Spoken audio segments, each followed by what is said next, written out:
बहुत ज्यादा चीनी खाते हैं खाने में, और कई लोगों को बहुत ज्यादा पसंद होती है चीनी, मीठा किसको पसंद नहीं होता, राइट। और ज्यादा अगर वसा युक्त खाना अगर हम खाते हैं, या बहुत ज्यादा प्रोसेस्ड खाना अगर आप खाते हैं, शराब का सेवन अगर करते हैं या स्मोकिंग करते हैं, तो वो किस तरीके से आपके शरीर को, आपके स्वास्थ्य को हानि पहुंचा सकता है। आज का जो सत्र है हमारा वो इसी के बारे में है। आप देख रहे हैं स्क्रीन पर, यहाँ पर ये जो हमारी फ्रेंड यहाँ पर जो खड़ी हुई हैं, ये भी थोड़ी सी दुखी हो गई हैं, क्योंकि इनको भी पता लगा कि जब इन्होंने ये सारी चीजें यहाँ पर आप जो स्क्रीन पे देख रहे हैं, देखने में बड़ी अच्छी लगती हैं, जब खाई तो उसकी जो कठोर सच्चाइयां थी वो क्या थी। जब इनको पता लगा तो ये दुखी हो गई हैं। अब दुखी हो गई हैं तो सेशन के अंत तक मेरी पूरी कोशिश रहेगी कि ये थोड़ा खुश हो जाएं और इनको वो रास्ते जरूर मिल जाएं साथ साथ कि कैसे अपनी सेहत का ज्यादा बेहतर ख्याल ये रख सकती हैं, राइट। तो चलिए आगे बढ़ते हैं और आज इस सेशन के बारे में बात करते हैं। मैं चाहूंगी आप सबके पास में आपकी नोटबुक, मुझे मालूम है आप सब लेके बैठते हैं, बिल्कुल होगी, तो जरूर अपने कॉपी में, अपने नोटबुक में एक लिस्ट ऐसी लिखिए जो कि रेडीमेड ऐसे कुछ प्रोडक्ट्स हैं जो कि बाजार में मिलते हैं, जो कि खाने में तो मीठे नहीं हैं, लेकिन उनमें शुगर होती है, यानी कि उनमें चीनी होती है। वो आपके शरीर में, आपके शरीर के ब्लड में यानी खून में चीनी जो है वो बिल्कुल घोलते हैं, मीठे नहीं होते स्वाद में। आप एक बार लिख के देखिए, और कुछ लोगों को मैं रिक्वेस्ट करूंगी कि ये चैट बॉक्स में भी जरूर मुझे यहाँ पर लिख के बताएं कि ऐसे कौन से फूड आइटम हैं जो कि आप रेडीमेड बाजार से खरीदते हैं, उनमें मिठास खाने में तो नहीं होती, लेकिन कहीं ना कहीं वो मीठे जरूर होते हैं। तो क्या आप मुझे कुछ एग्जाम्पल यहाँ पर बता सकते हैं, या अपने नोटबुक में जरूर नोट कीजिए, क्योंकि मैं जरूर आप लोगों को एग्जाम्पल बताऊंगी और आप आइडेंटिफाई कर पाएंगे कि वो कौन से ऐसे फूड आइटम हैं। ओके, चलिए आगे बढ़ते हैं। मैंने आपको सफिशिएंट मेरे हिसाब से समय दिया है कि आपने वो नोट डाउन किए होंगे नाम। अब मैं आपको कुछ एग्जाम्पल यहाँ पर दिखाती हूँ। हम बहुत आसानी से कुछ फूड आइटम जो है वो रेडीमेड बाजार में मिलते हैं और उनको खरीदते हैं। और क्योंकि आज हम 3-4 चीजों के बारे में बात करने वाले हैं, जैसे चीनी है, जैसे वसा युक्त खाना है यानी फैट्स हैं, साथ ही साथ अल्कोहल यानी शराब के बारे में, और स्मोकिंग के बारे में बात करने वाले हैं। तो मैं एक एक करके इन टॉपिक्स को के ऊपर जो है आपको लेके जाऊंगी। सबसे पहले हम शुरुआत कर रहे हैं चीनी के साथ। तो ये जो फूड आइटम आपको स्क्रीन के ऊपर दिख रहे हैं, देखिए बहुत कॉमनली आप बाजार में जाते हैं, जूस खरीद के लाते हैं, ऑरेंज जूस किसको अच्छा नहीं लगता, राइट। और उसके ऊपर लिखा रहता है बड़े बड़े शब्दों में कि इसमें जो है ऑरेंज पल्प है और इसमें जो है वो फ्रूट जो है वो पूरा यूज किया गया है। लेकिन क्या आपको मालूम है, जो चीज हम नहीं देखते हैं वो है ये जो शुगर क्यूब्स आप यहाँ पर देख रहे हैं, ये जो चीनी के जो क्यूब्स हैं, यहाँ पे 10 क्यूब एक ऑरेंज जूस की बोतल में आपको मिलते हैं। और एक क्यूब में चीनी की मात्रा आप जानते हैं कितनी होती है? 5 ग्राम। तो आप कैलकुलेट अब कर सकते हैं कि अगर आप एक ऑरेंज जूस की अगर एक बोतल लेके आ रहे हैं और उसमें आपको अगर ये लिखा हुआ है कि इसमें पूरा फ्रूट यूज किया गया है, तो ऐसा नहीं है। उसके अलावा उसमें 10 क्यूब यानी 50 ग्राम चीनी जो है वो उपयोग की गई है। उसी तरह से कई बार आप टमाटो सूप लेके आते हैं, टमाटर का सूप जो है वो आप बाजार से, मान लीजिए आपने रेडीमेड खरीदा, क्योंकि आज की डेट में हर चीज रेडीमेड मिल रही है बाजार में, तो आप लाते हैं उसको ये सोच के कि ये तो टमाटर का सूप है, इसमें क्या हानि होगी, मेरे शरीर को ये क्या हानि पहुंचाएगा। लेकिन क्या आपको मालूम है कि उसको स्वादिष्ट बनाने के लिए, कि वो मीठा भी लगे, खट्टा भी लगे, चटपटा भी लगे, ये करने के लिए उसमें लगभग 5 क्यूब चीनी जो है उसके अंदर डाली हुई होती है, यानी 25 ग्राम चीनी आपको उस टमाटर के सूप में मिलती है। बाजार में एक और बड़ा फेमस चीज मिलती है जो रेडीमेड होती है, जैसे कि योगर्ट, जो कि फ्लेवर्ड योगर्ट के नाम से जाने जाते हैं। आपको बड़े सारे फ्लेवर में मिल जाएंगे, स्ट्रॉबेरी के फॉर्म में मिल जाएंगे, पाइनएप्पल में मिल जाएंगे, एटसेट्रा। लेकिन उस योगर्ट में भी 3 क्यूब जो है चीनी के वो डले होते हैं, और आपको बड़े बड़े शब्दों में ये नहीं लिखा होगा कि उसके अंदर चीनी है, लेकिन ये जरूर लिखा होगा कि ये योगर्ट है और ये स्वास्थ्य के लिए अच्छा है। लेकिन पीछे कहीं ना कहीं उसमें चीनी की मात्रा जो है वो भरपूर होती है। तो अननोइंगली हम, भले वो ये चीजें हमको बहुत ज्यादा मीठी ना लगे, लेकिन हम अननोइंगली बिना जानकारी के हम इस तरह की चीनी जो कि छुपी हुई रहती है इस तरह के फूड प्रोडक्ट्स में, वो हम कंज्यूम करते रहते हैं, खाते रहते हैं, और अल्टीमेटली वो आके हमको नुकसान ही पहुंचाती है। और इसमें बहुत बड़ा एक रोल प्ले करती हैं मार्केटिंग, यानी कि ये कंपनीज जो रहती हैं जो कि ये प्रोडक्ट्स बनाती हैं। अब मान लीजिए आपने सीरियल लिए, यानी जैसे आप कॉर्नफ्लेक्स, अगर आपने बाजार में मिलने वाले कॉर्नफ्लेक्स आपने खरीदे, जिसमें ये लिखा रहेगा कि ये बड़ा रिच सोर्स है फाइबर का, लेकिन क्या आपको मालूम रहता है कि वो जो रिच सोर्स फाइबर जो बड़े बड़े बोल्ड शब्दों में पैकेजिंग के ऊपर लिखा हुआ है, उसमें 26% चीनी भी मिलाई गई है? हमको ये पता नहीं लगता। कई विटामिन युक्त पानी, जिनको हम फोर्टिफाइड वाटर्स बोलते हैं, बाजार में मिलते हैं और कई लोग इसका सेवन करते हैं, खरीदते हैं, ये सोच के कि इसमें विटामिन हमको भरपूर मिलेंगे। लेकिन इसमें विटामिन के साथ साथ आपको भरपूर मात्रा में चीनी जो है वो भी मिलती है। उसी तरह से आप कोई चीज लेते हैं जिसमें लिखा रहता है कि ये बड़ा अच्छा सोर्स है कैल्शियम का, पर उस कैल्शियम के साथ साथ आपको 53% आपको सोडियम भी जो है वो साथ साथ आपको मिलता है। किसी में लिखा रहता है ये फैट फ्री है, किसी में लिखा रहता है कि ये बिल्कुल 100% जो है हरी सब्जियों से बनाया गया है। लेकिन विश्वास मानिए कि अगर आप लेबल पीछे नहीं देख रहे हैं उस प्रोडक्ट का, तो आप जाने अनजाने में बहुत सारी चीनी जो है वो कंज्यूम कर रहे हैं, वो आप उसका सेवन कर रहे हैं, जो कि शरीर के लिए नुकसानदायक साबित हो सकती है। अब जनरली बोला जाता है कि मीठा जो है वो थोड़ा खाया जाए तो अच्छा होता है, बिल्कुल। और क्या एक और सवाल आता है कि क्या मिठास जो होती है, मीठा जो होता है, बच्चों के लिए अच्छा होता है? तो देखिए, बच्चे बिल्कुल खा सकते हैं मीठा, लेकिन आपको क्या मालूम है कि आदतें जो होती हैं वो बचपन से ही लगती हैं। तो अगर आप बहुत ज्यादा अपने बच्चों को भी मीठा खिलाते हैं और उनकी मीठा खाने की आदत बन जाती है, तो वो वयस्क होते होते तक वो एक हैबिट में, यानी आदत में बदल जाती है और वो एक एडिक्शन का रूप ले लेती है। जैसे कि मान लीजिए आप शांति से एक कमरे में बैठे हुए हैं, किताब लेके एकदम काम डाउन एनवायरमेंट में अगर आप बैठे हुए हैं और आप किताब पढ़ रहे हैं, अचानक कोई आपके दरवाजे पे आता है और उस पर दस्तक देता है, पहले धीरे, फिर थोड़ी और तेज, फिर थोड़ी और तेज, और उसके बाद दरवाजा जोर जोर से पीटने लगता है। तो आप क्या करते हैं? आप ऑब्वियसली आप उठेंगे और जाके आप दरवाजा खोलेंगे, राइट? तो जब आप दरवाजा खोलेंगे, बिल्कुल उसी तरह से एडिक्शन काम करता है चीनी का, क्योंकि चीनी आप थोड़ी थोड़ी खाना शुरू करते हैं और उसके बाद वो एक आदत में जो है वो बदल जाती है और आपको उसका एडिक्शन जो है वो लग जाता है। तो अगर बचपन से अगर आप इस चीज का ध्यान रख रहे हैं कि हमारे जो बच्चे हैं वो चीनी खाएं, लेकिन एक लिमिट में खाएंगे, तो कम से कम वयस्क होते होते तक उनको उसकी आदत ना पड़े, इस चीज का हमको ध्यान रखना है। अब अगर जब आप बहुत ज्यादा चीनी का उपयोग करते हैं, तो ये आपके पूरी ओवरऑल स्वास्थ्य में ये बहुत ज्यादा नेगेटिव भी असर डालती है। आपको बहुत सारी न्यूट्रिशन की डेफिशिएंसी हो सकती है, कमी हो सकती है, और साथ ही साथ में पोषक तत्व जो है वो पूरी तरह से अब्जॉर्ब नहीं होंगे आपके शरीर में, और आपको बहुत सारी ऐसी डिजीजेस हैं, बहुत सारी ऐसी बीमारियां हैं जो कि हो सकती हैं, जैसे कि डायबिटीज बहुत कॉमनली हम जानते हैं, आपको हार्ट प्रॉब्लम हो सकती है। ये बहुत कॉमन क्रॉनिक डिजीजेस हैं जो कि मीठे के सेवन के साथ में जुड़ी हुई होती हैं और आपको आती हैं।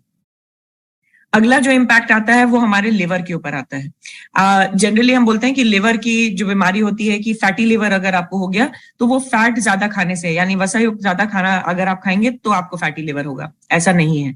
अगर आप ज्यादा मीठा भी खाएंगे तो भी आपको फैटी लिवर की शिकायत जो है वो हो सकती है। अब आप सोच रहे होंगे कि ये कैसे? जब आप चीनी खाते हैं कोई भी, तो वो ग्लाइकोजन के रूप में आपके लिवर में जमा होती है। लेकिन जब आप ज्यादा चीनी खाते हैं, अगर आप कम मात्रा में खा रहे हैं, तो वो ग्लाइकोजन के रूप में आपके लिवर में जमा हो रही है। लेकिन अगर आप ज्यादा मात्रा में जब चीनी खाते हैं, तो ये ग्लाइकोजन जो है ये फैटी एसिड के रूप में आपके लिवर में जमा हो रहा होता है, और जमा होते होते तक ये नॉन अल्कोहलिक फैटी लिवर की कंडीशन में परिवर्तित हो जाता है, और जो कि अगेन हमारे स्वास्थ्य के लिए अच्छा नहीं होता। हमको पता नहीं लगता, हम जब थोड़े थोड़े अमाउंट में चीनी जो है उसको रोजाना खा रहे होते हैं, तो हमको ये बिल्कुल भी एहसास नहीं होता कि ये हमारे शरीर में किस तरह का इम्पैक्ट डाल रही होगी, लेकिन ये बिल्कुल डालती है। और जब हमको इस तरह के हम स्टेज पे जाके खड़े हो जाते हैं जहां हमको फैटी लिवर की शिकायत हो जाती है, तब शायद हमको एहसास होता है। तो क्यों ना इसको हम पहले से रोके। उसी तरह मूड स्विंग की जब आप बात करते हैं, आपने कभी ध्यान दिया है कि जब आप कोई चीज मीठा खाते हैं तो आपका मूड अचानक से अच्छा हो जाता है? और उसका कारण क्या है? क्योंकि जैसे ही आप मीठा खाते हैं, आपको आपके ब्लड में शुगर स्पाइक होता है, जो कि एकदम से स्पाइक, यानी एकदम से चीनी जो है जब आप खाते हैं तो ग्लूकोज लेवल जो है एकदम हाई हो जाता है आपका, और आपका मूड, आपको बेटर फील होने लगता है, अच्छा लगता है। लेकिन जब आप जितनी तेजी से वो ऊपर जाता है उतनी तेजी से वो नीचे भी आता है, और इसी कारण से आपको जो मूड स्विंग है वो बहुत ज्यादा आपको हो रहे हैं। कभी आपका मूड अच्छा होता है, कभी बुरा होता है। उसी तरह से एक और रिसर्च के बारे में भी आपको मैं बताना चाहूंगी कि जो कि 24,000 लोगों के ऊपर लगभग की गई थी, और उनको 2 ग्रुप में बांटा गया था। 2 ग्रुप में बांटने के बाद में एक ग्रुप को उनको चीनी दी गई कंज्यूम करने के लिए, खाने के लिए, और जब उन्होंने वो खाई तो उन लोगों में ज्यादा देखा गया कि उनको डिप्रेशन के जो केसेस थे उन लोगों में ज्यादा देखे गए जो कि चीनी का सेवन लगातार करते चले जा रहे थे, और साथ ही साथ उनके शरीर में जो एजिंग की यानी बुढ़ापा आने की जो प्रोसेस थी वो भी बहुत तेजी से आगे बढ़ रही थी। तो ये इम्पैक्ट है जो कि आपके शरीर पे चीनी का हो सकता है। और इसीलिए जब हम आज आप 5वें दिन पे हैं गट रीसेट के, और गट रीसेट में जब हम बात कर रहे हैं तो जरूर ये भी ध्यान देना जरूरी है कि चीनी कैसे आपके गट हेल्थ को भी नुकसान पहुंचा सकती है। सबसे पहले जब हम गट की बात करते हैं तो उसमें अच्छे बैक्टीरिया और जो खराब बैक्टीरिया है उसका सही बैलेंस जो है वो होना जरूरी है। जब आप ज्यादा चीनी का सेवन करते हैं तो ये एक इम्बैलेंस क्रिएट करता है आपके गट के अंदर, आपकी आंतों में, और वहां पर एक फंगस होती है, कैंडिडा फंगस होती है जो कि गट में, जिसकी ग्रोथ जो है वो बढ़ जाती है ज्यादा मीठा खाने से। और अभी डॉक्टर शाम को आपने सुना था, उन्होंने लीकी गट की बात की थी। तो जब हम गट डिसबायोसिस को देखते हैं तो ये उसमें लीकी गट होना या कॉन्स्टिपेशन होना, ये दोनों ही चीजें जो है ये आपको हो सकती हैं अगर आप ज्यादा मीठा खाते हैं तो। उसमें क्या होता है कि हमारा जब खाना खाते हैं तो उसका न्यूट्रिशन जब थोड़ी देर आपकी आंतों में रुकता है तब उसका न्यूट्रिशन जो है आपकी आंतों में अब्सॉर्ब होता है। लेकिन जब आपको गट डिसबायोसिस की समस्या होती है या गट लीकी गट की समस्या होती है जो कि ज्यादा मीठा खाने से होती है, तो आप जब भी खाते हैं तो आपका जो गट है, आपकी जो आते हैं वो आपके खाने को, न्यूट्रिशन को होल्ड नहीं कर पाती और तुरंत ही आपकी बॉडी से प्रोसेस होकर बाहर हो जाती हैं, जिसको हम लीकी गट बोलते हैं। तो इस तरह की समस्या आ सकती है। आपको वेट गेन, अगर आप ज्यादा मीठा खाते हैं तो ये वजन आपका बढ़ा सकता है, और साथ ही साथ आपकी जो गट के काम करने की जो क्षमता होती है वो भी कम हो जाती है, क्योंकि ये कहीं ना कहीं आपके आंतों में सूजन जो बढ़ाने का काम भी ये कर सकता है। तो इसीलिए हमको ये चीज ध्यान रखनी पड़ेगी कि आप जो है मीठा जो है कम से कम खाएं, क्योंकि आपकी गट के लिए, आपकी आंतों के स्वास्थ्य के लिए ये ठीक नहीं है। हम वो खाना है अच्छे बैक्टीरिया का। बिल्कुल उसी तरह से जब आप ज्यादा चीनी खाते हैं तो वो खाना होता है आपके बैड बैक्टीरिया का। तो यानी कि जब आप ज्यादा मीठा खाते हैं तो आप अपने बैड बैक्टीरिया को खाना दे रहे हैं और उनको नरिश कर रहे हैं, यानी कि उनकी संख्या जो है वो तेजी से बढ़ेगी, जो कि आपके ओवरऑल स्वास्थ्य के लिए अच्छी नहीं रहेगी। और इसीलिए हमको अपने खाने में चीनी का जो है वो ध्यान रखना जरूरी है। अब चीनी की हमने काफी बात कर ली, अब हम आगे बढ़ते हैं और बात करते हैं वसायुक्त खाना, यानी कि जब हम हाई फैट की बात करते हैं तो उसका मतलब क्या होता है। कई बार आप में से कई लोग हम लोग ऑर्डर करते हैं, जैसे मान लीजिए आपने सलाद घर में बनाई खाने के लिए, और अगर आपने उसमें ये सोच के बनाई कि आज तो मैं सलाद खा रही हूँ, बहुत हेल्दी है, बिल्कुल हेल्दी है, लेकिन वो तब तक हेल्दी है जब तक आप उसमें ड्रेसिंग का उपयोग ना करें। अगर आप उसमें मेयोनीज के रूप में अगर आप ड्रेसिंग डाल रहे हैं तो आप अपनी सलाद में भी आप फैट जो है उसको ऐड कर रहे हैं। ऐसे बहुत सी चीजें जो बाजार में मिलती हैं, जैसे प्रोसेस्ड स्नैक्स जिसमें लिखा रहेगा लो फैट, लेकिन उसमें चीनी का जो कंटेंट है, मात्रा है, वो आपको भरपूर मिल रही होती है। आप एक्सरसाइज करके निकले, आपने सोचा मैं प्रोटीन बार या एनर्जी बार या ग्रेनोला बार जो मार्केट में मिलती है वो खा के अपनी एनर्जी लेवल को और प्रोटीन की रिक्वायरमेंट को जो है ऊपर कर लूंगी, लेकिन जब आप ये खाते हैं तो उसमें भी अगर आपने लेवल ठीक से पढ़ के नहीं ली है तो उसमें भी चीनी भरपूर मात्रा में आपके शरीर में मिल रही होती है। एक और गिमिक है जो कि मार्केट में बड़े आसानी से मिलता है, जो कि है शुगर फ्री के नाम से। Sugar free ice cream, sugar free biscuit या कुकीज जब आप बाजार से खरीदते हैं तो बिल्कुल उसमें चीनी जरूर आपको नहीं मिलेगी, लेकिन उसमें आर्टिफिशियल स्वीटनर का उपयोग किया गया होता है, यानी कि चीनी के बजाय उसमें ऐसी चीजें डाली होती हैं जो कि उसको मीठा तो कर देती हैं और वो ज्यादा नुकसान करती है। ये भी मैं आपको बता दूं कि वो ज्यादा नुकसान करती हैं। कई बार आप शादी में जाते हैं, पार्टी में जाते हैं, वहां पर जो खाना तैयार होता है वो बहुत ज्यादा एक्स्ट्रा तेल, घी, डालडा, इन सारी चीजों से बना हुआ होता है, और उसका स्वाद बढ़ाने के लिए उसमें कई सारी ऐसी चीजें डाली जाती हैं जो कि आपके स्वास्थ्य के लिए अच्छी नहीं होती हैं। लेकिन इस चीज का हमको ध्यान रखना है, और ये एडेड कैलोरी भी देती है आपको, एडिशनल कैलोरी भी देती है, और साथ ही साथ में आपका जो फैट है वो भी उसको बढ़ाने का काम करती है। कई सारे डेयरी प्रोडक्ट होते हैं जिनका ज्यादा सेवन अगर आप करेंगे तो भी वो आपके शरीर में फैट जो है उसको बढ़ाने का काम करती है। मैं कुछ जरूरी टिप्स यहाँ पर आपको बताना चाहूंगी जिसकी मदद से आप थोड़े से माइंडफुल हो सकते हैं, थोड़े से कॉशियस हो सकते हैं कि आप जो भी खाना खा रहे हैं उसको सोच समझ के आप चूज करें। जैसे कि जब भी आप कोई खाना लेते हैं बाजार से, जो कोई भी चीज आप खाने वाली, आप खाद्य पदार्थ अगर आप खरीदते हैं तो उसके पीछे पलटिए उसको और उसका लेबल को ढंग से पढ़िए, क्योंकि उस लेबल में क्लियरली लिखा होगा कि आपके उस पर्टिकुलर आप जो खरीद रहे हैं उसके अंदर क्या न्यूट्रिशनल वैल्यू है, उसकी कितना वो प्रोसेस्ड है, इस चीज का आपको ध्यान रखना पड़ेगा। साथ ही साथ में कभी भी क्लेम्स जो है, यानी कि सामने जो क्लेम लिखे रहते हैं उनके ऊपर पूरी तरह से भरोसा मत कीजिए।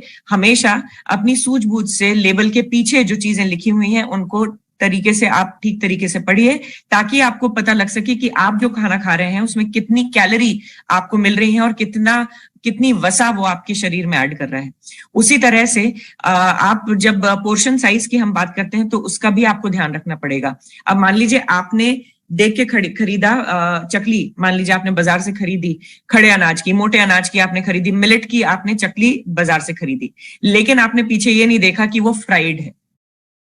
तो वो क्या करेगा, वो भले वो मिलेट से बना हो लेकिन क्योंकि वो फ्राइड है यानी तला हुआ है, तो वो आपको एडिशनल फैट जो है वो दे सकता है।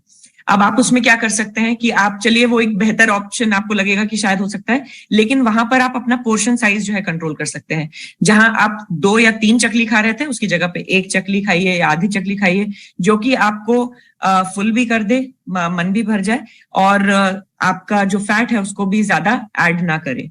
साथ ही साथ में आप जो भी मील खरीद रहे हैं बाजार से, उनको पीछे का लेबल पढ़ के और सोच समझ के खरीदिए कि क्या ये मेरे शरीर में ज्यादा चीनी या ज्यादा वसा ऐड तो नहीं कर रही है।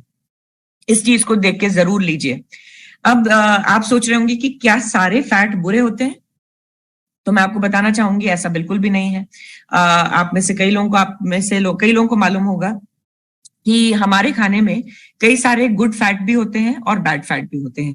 मैं कुछ लिस्ट आपको स्क्रीन पे दिखा रही हूं जो कि आपको ये बता सकती है कि कौन से फैट जो है वो गुड फैट है और बैड फैट है। तो अगर आप एवोकाडो, एग, नारियल का तेल या ऑलिव ऑयल, साल्मन, इस तरह की चीजें खाते हैं तो ये गुड फैट होता है, और इसको हम अनसैचुरेटेड फैट भी बोलते हैं।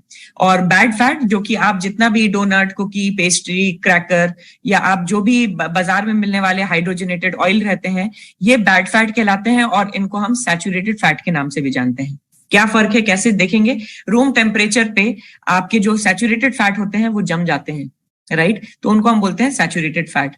तो ये आपको नुकसान करते हैं। उसी तरह जो गुड फैट होते हैं वो अच्छे होते हैं, वो रूम टेम्परेचर पे जमा नहीं होते हैं, जमते नहीं है, वो अनसैचुरेटेड फैट होते हैं और वो अच्छे होते हैं आपकी सेहत के लिए। और ये दोनों ही चीजें जो है ये जरूरी होती है हमारे शरीर के लिए।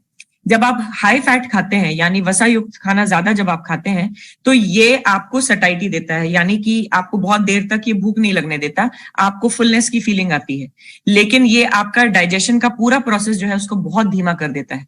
आपके गट माइक्रोबायोटा, जो आपके हेल्दी बैक्टीरिया है, ये उनको भी इंपैक्ट करता है। आप ज्यादा वसायुक्त खाना खाएंगे तो ये आपके आंतों में सूजन भी जो है वो ला सकता है। तो इसीलिए आपको चाहिए कि आप वसायुक्त खाना जो है उसको कम से कम खाएं, और साथ ही साथ में आपका जो गट है वो सही तरीके से काम करे, इसका हमको ध्यान रखना होगा। ये बाइल प्रोडक्शन और अब्जॉर्प्शन में भी बहुत दिक्कत करता है। अब बाइल यानी पित्त रस आपके शरीर में जो है वो ज्यादा निकलेगा भी, आपके शरीर से निकलेगा भी, और ये एसिडिक भी हो सकता है, यानी आपका गट जो है वो एसिडिक हो सकता है और आपके शरीर को नुकसान पहुंचा सकता है। तो ये चीज आपको ध्यान रखनी पड़ेगी कि वसा युक्त खाने का उपयोग आप ज्यादा ना करें, क्योंकि आपकी गट हेल्थ के लिए ये बिल्कुल भी अच्छा नहीं है। आगे बढ़ते हैं और बात करते हैं हमारे जो तीसरे ऑप्शन है उसकी तरफ, और प्रोसेसिंग फूड की बात करते हैं। यानी आप बाजार से बहुत बना बनाया रेडीमेड खाना जब आप खरीदते हैं तो क्या होता है। देखिए, जब आप बना बनाया खाना खरीदते हैं या बहुत ज्यादा प्रोसेस्ड फूड खरीदते हैं, जैसे मान लीजिए कोई ऐसी चीज ली जो कि मैदे से बनी हुई है, तो मैदा बनता गेहूं से ही है, लेकिन वो इतना प्रोसेस्ड फॉर्म है उसका कि उसमें कोई न्यूट्रिएंट नहीं बचता है। और उससे बनी हुई कोई भी चीज, चाहे आप ब्रेड खाइए, आप बिस्किट खाइए, कुकीज खाइए, केक खाइए, पेस्ट्री खाइए, उसमें कोई न्यूट्रिशन वैल्यू आपको नहीं मिल रही होती है और वो नुकसान ही करता है। यानी आप एक्स्ट्रा काम दे रहे हैं अपने शरीर को कि वो करे और उसको डाइजेस्ट करे, क्योंकि डाइजेशन में भी उसको बड़ा टाइम लगेगा। आपको खाली कैलोरीज मिल रही होती हैं, कोई न्यूट्रिशन नहीं मिल रहा होता। उसको स्वाद अनुसार बनाने के लिए उसमें बहुत सारे आर्टिफिशियल फ्लेवर का उपयोग किया जाता है, एडिटिव यूज किए जाते हैं, और ये आपकी पूरी डाइजेस्टिव हेल्थ को जो है गड़बड़ा देता है। उसी तरह से आपके जो गट के हेल्दी बैक्टीरिया हैं उनका भी बैलेंस जो है वो इम्बैलेंस हो जाता है। और साथ ही साथ क्योंकि इनका स्वाद बढ़ाने के लिए इनमें ऐसी चीजें डाली जाती हैं कि ये अडिक्टिव हो जाती हैं, यानी आप बार बार, एक बार नहीं खाएंगे, आप बार बार इस चीज को खाएंगे। तो ये उसको पैलेटेबल बनाने के लिए, यानी आपकी जबान को अच्छा लगे, ये करने के लिए उसमें इस तरह के एडिटिव जो है उसमें डाले जाते हैं, और कई ऐसे इंग्रेडिएंट होते हैं जो कि उसके अंदर छुपे होते हैं और आपको नुकसान पहुंचाते हैं। अब हम आगे बढ़ रहे हैं और थोड़ी सी मैं बात करूंगी शराब के बारे में। आज की हमारी लाइफस्टाइल में ये एक बहुत कॉमन फैक्टर हो गया है आपके जानने पहचानने में, और सबकी लाइफ में शराब जो है एक बड़ा बड़ा इंपॉर्टेंट एक रोल प्ले करने लग गई है। और लेकिन मैं आपको बताना चाहूंगी कि कुछ कठोर सच्चाइयां हैं जो कि इसके साथ जुड़ी हुई हैं, जो कि आपको जाननी जरूरी है और आपके द्वारा शायद बहुत लोगों की मदद भी कर सकती है। क्या आपको मालूम है कि कितना, जब आप अल्कोहल या शराब जब कंज्यूम करते हैं तो आपको लगभग 7 कैलोरी जो है पर ग्राम शराब में आपको मिलती है। और कई बार ऐसा लोगों को लगता है कि जब वो शराब पियेंगे उनको नींद अच्छी आएगी। ये बहुत बड़ी गलतफहमी है। उनकी नींद जो है वो टूटी हुई रहती है। कभी भी जिसको हम डीप स्लीप बोलते हैं या एक अच्छी नींद बोलते हैं, कभी भी शराब के सेवन के बाद वो आपको नहीं आ सकती है। इसका असर आपकी याददाश्त पे भी पड़ता है। आप कंज्यूम तो करते हैं, यानी आपका पेट तो आपको भरा हुआ लगेगा जब आप शराब पीते हैं, लेकिन कोई न्यूट्रिशन तो ऐड नहीं कर रही होती है। तो आपकी न्यूट्रिशन आगे जाके, अगर आप इसके आदतन बन जाते हैं, तो ये आपके शरीर में न्यूट्रिशन की डेफिशिएंसी भी लेके आती है। आप जब शराब पीते हैं तो एक्सीडेंट के रिस्क बढ़ जाते हैं। और साथ ही साथ मान लीजिए कोई गर्भवती अगर महिला है, तो गर्भवती महिला अगर शराब का सेवन करती हैं तो ये उनके होने वाले बच्चे के ऊपर भी बहुत ज्यादा असर जो है वो डाल सकता है, जिसको हम फीटल अल्कोहल स्पेक्ट्रम डिसऑर्डर भी बोलते हैं। वो बच्चा जो है वो विकलांग भी हो सकता है और उनको मेंटल डिस्टरबेंस भी हो सकता है। तो ये सारी चीजें जो है ये आपके शराब के सेवन के साथ में जुड़ी हुई होती हैं, और कहने की बात नहीं है कि ये आपके हार्ट को भी नुकसान पहुंचा सकती हैं। ये सारी चीजें जो है इम्पैक्ट करती हैं। उसी तरीके से जब आप स्मोकिंग की हम बात करते हैं तो ये भी आपके शरीर में बहुत ज्यादा नेगेटिव जो है रोल प्ले करता है।